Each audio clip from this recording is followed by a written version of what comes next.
When I heard through the judge's gravel echo through the air, immediately after he announced my imprisonment term of 5 years, the reality of what it means to lose my freedom was still beyond me.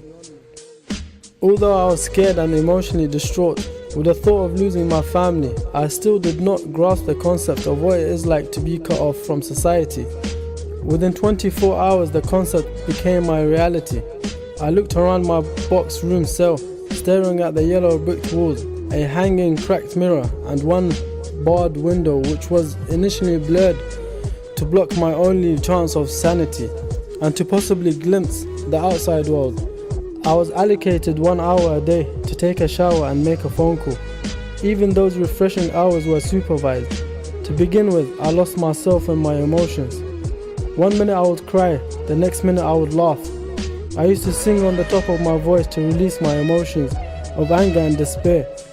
With time, I learned to accept that this is what my life was destined for, and that there was nothing I could do to change it. I created a space of love and made a friend to talk to. My best friend was the cracked mirror, and my space of love was my prayer mat. I began to reminisce about things I didn't appreciate when I was in a position of unlimited freedom, such as the beautiful air that we breathe, the calming sound of the sea, and the singing of the birds. I also craved and missed the simple things that made my life complete, such as the constant nagging of my mum, the dead arms from my brothers, and my favorite banana milkshake.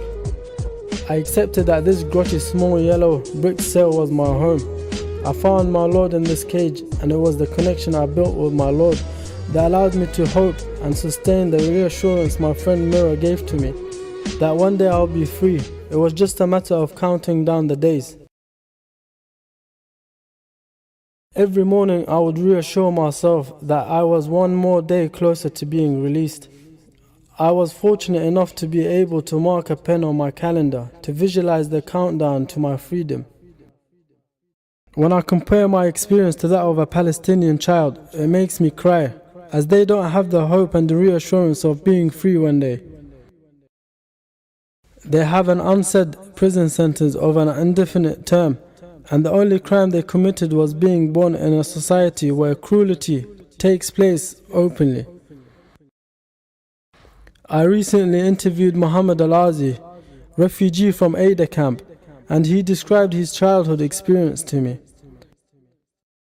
He told me about he had a small house with small windows, and he would often look outside his bedroom window and gaze at the street, passing cars, people walking, and watch Israeli soldiers parading by.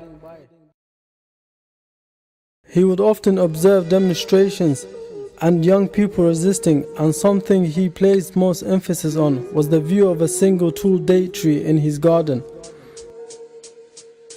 When he used to lay in bed at night, he would look up into the sky and admire the moon and the stars.